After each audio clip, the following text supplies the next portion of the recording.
Hai guys, selamat datang di YouTube channel Naksir Sneakers. Kali ini kita kedatangan sepatu Kompas Retrograde Low GD. Dan udah lama sih rasanya nggak nge-review sepatu Kompas. Baru kali ini kita tertarik lagi untuk ngebedah sepatu ini secara detail. Bukan karena looks-nya atau gimmicknya yang kayak mungkin banyak dari kalian yang udah tau lah ya, mungkin ngomong ngikutin fans. Tapi buat gue sendiri sebenarnya ngelihat sepatu ini pertama kali di event JSD kemarin, kayak ya gue nggak ngelihat kayak gitu-gitu sih. Gue kayak ngelihat ini merupakan salah satu produk yang bikin kita tertarik aja gitu. Rasanya kalau dibandingin juga sama fans, sebenarnya sepatunya tuh kayak lebih slim gitu. Ini sih udah kelihatan bulky, cuma untuk bagian inner liningnya kalau nggak salah fans itu bener-bener padat banget, banyak paddingnya. Di sepatu ini masih terbilang nggak sepadat itu juga, jadi nggak yang 100% sama gitulah guys kalau menurut gue. Dan itu jadi salah satu hal yang bikin gue tertarik sampai waktu pertama kali gue ngedapetin sepatu ini. Gue beli sepatunya, barangnya datang, gue pakai, gue ngerasa kayak sepatu ini tuh ternyata kayaknya lebih cocok buat dipakai sama cewek gitu. Gue ngelihatnya tuh apa ya, waktu pertama kali gue pakai, gue kan liatnya dari atas gini ya guys. Terus abis itu gue nalinya tuh cuma sampai sini aja, jadi yang eyelid kedua gini. Gue ngelihat kayak gue pakai sepatu, terus ada pitanya gede gitu.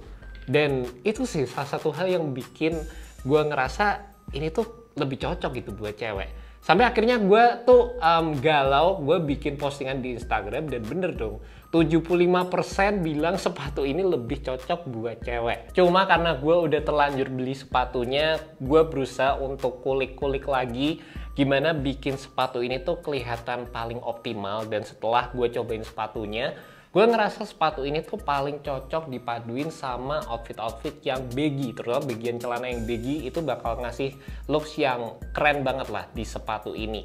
Di samping itu kalau kalian tali sepatunya sampai eyelid yang paling atas, bagian pitanya ini atau dari sisi lace-nya ini bakal bikin pita yang lebih kecil, jadi nggak semencolok itu juga. Secara keseluruhan kalau kalian pakai celana yang baggy itu juga akan nutupin bagian atasnya dikit, dan menurut gue sih itu sih salah satu elemen yang bikin sepatu ini jadi kelihatan menarik. Karena jujur aja sebelum beli sepatu ini juga gue sempet ngeliat outfitnya di beberapa postingan temen gue di Instagram, dan kalau gue ngeliat dari samping tuh rasanya kayak aman-aman aja gitu.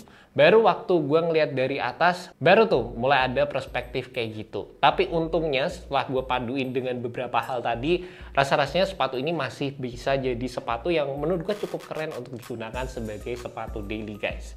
Terlepas dari itu, untuk harganya sendiri sepatu ini jual dengan harga 698.000, dan kalau buat gue sendiri sebenarnya dengan harga yang ditawarkan ada beberapa detailing atau beberapa eksekusi yang menurut gue bisa dibikin lebih baik lagi sama Kompas. Kalau buat gue sendiri rasanya bakal lebih oke kalau misalnya penggunaan logo di area samping ini menggunakan bahan real leather, dan juga secara eksekusinya sendiri ada beberapa bagian yang bisa dibikin lebih rapi lagi. Contohnya kayak di area paneling di depan sini guys. Ini sih sebenarnya jadi bagian yang mungkin gue ngerti konsep keseluruhan desainnya, karena pengen dibikin bulky gitu sepatunya sama banyak layering material. Cuma yang ini gue nggak tahu kenapa sih, menurut gue kayak bisa di elevate lagi lah, entah gimana caranya gitu guys. Cuma untungnya gue lumayan suka dengan beberapa elemen desain yang ada di sepatu ini, seperti untuk bagian stripe di area bawah ini dibikin dengan konsep yang lebih tebel. Itu buat gue sih asik banget di sepatu ini. Entah kenapa di versi Retrograde yang reguler itu kan stripe-nya nggak setebel ini ya, dan gue lebih suka stripe-nya dibikin tebel dengan konsep sepatu yang seperti ini guys. Di samping itu kalian sekali lagi akan ngedapetin tali sepatu yang tebel banget. Dan salah satu yang unik juga adalah di area tangnya ini juga dibikin extra padded, lebih tebal. Bahkan ini tuh ada zippernya yang ini bisa dibuka, dan kalian tuh bisa ngisi uang, kalian bisa ngisi perhiasan, isi receh, apapun kalian bisa ngumpetin sesuatu lah di bagian sini. Kalau gue sih rasa-rasanya ini bakal gue pakai buat ngumpetin perhiasan lah ya. Buat kalau misalnya ya kepepet-kepepet gitu, gue bisa keluarin tuh andalan gue gitu guys. Dan juga selain itu dengan adanya penggunaan padded tang di sini itu tuh ngasih kesan fit yang lebih oke juga sewaktu gue pakai sepatu ini.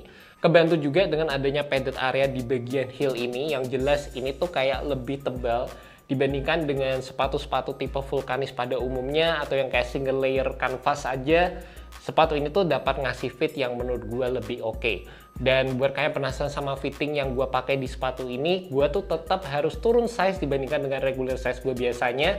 Dimana kalau sepatu olahraga gue biasanya pakai size 43, di sepatu ini gue pakai size 41 guys. Jadi kalian samain aja sebenarnya sama size sepatu Converse atau sepatu Vans yang kalian punya. Atau mungkin kalau agak riskan, kalian perhatiin aja dari sisi sentimeternya. Biasanya sepatu gue itu ukuran 27,5 cm. Di sepatu ini gue beli ukuran 27 cm, jadi tetap harus turun setengah size dari regular size gue biasanya guys. Secara craftsmanship dan juga build-nya sendiri, menurut gue sih sepatu ini nggak akan jauh beda dibandingkan dengan Kompas Retrograde versi sebelumnya. Dimana dari sisi midsole vulkanisirnya sendiri menurut gue sih masih sama.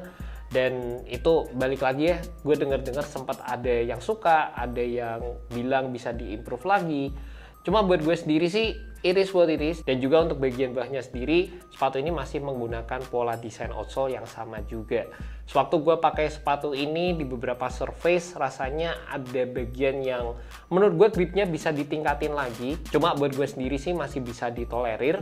Dan satu hal yang sebenarnya gue cukup suka di sepatu ini ada dari sisi kenyamanannya, dimana sepatu ini menggunakan insole yang terbilang cukup tebal guys. Kalian bisa lihat build insole-nya tuh kayak gini, di bagian belakangnya ditambahin lagi, jadi sepatunya tuh nggak berasa sinking di area heel dan berasa cukup nyaman, kebantu banget dari sisi penggunaan insole-nya. Sama satu lagi lah ya yang selalu gue notice untuk sepatu Kompas sendiri, sepatunya tuh lumayan kokoh di bagian tengahnya. Jadi di beberapa sepatu lokal yang lain itu gampang banget dipelintir-pelintir gitu, sepatu ini masih memiliki build yang terbilang cukup kokoh di area tengah sini guys. Dan juga seperti biasa guys, ngomongin sepatu Kompas, urusan marketing, urusan kayak visual itu bener-bener jadi nomor satu lah guys. Marketingnya menurut gue sih cakep banget, dibantu dengan adanya kayak dari sisi komersial yang juga cukup unik untuk perilisan sepatu ini guys. And that's about it guys, initial review untuk sepatu Kompas Retrograde Low GD. Gue penasaran gimana pendapat kalian mengenai sepatu ini, dan thank you buat kalian yang udah nonton video kali ini. Semoga video ini bisa membantu kalian dalam menemukan sepatu yang cocok untuk kalian. Alright, peace.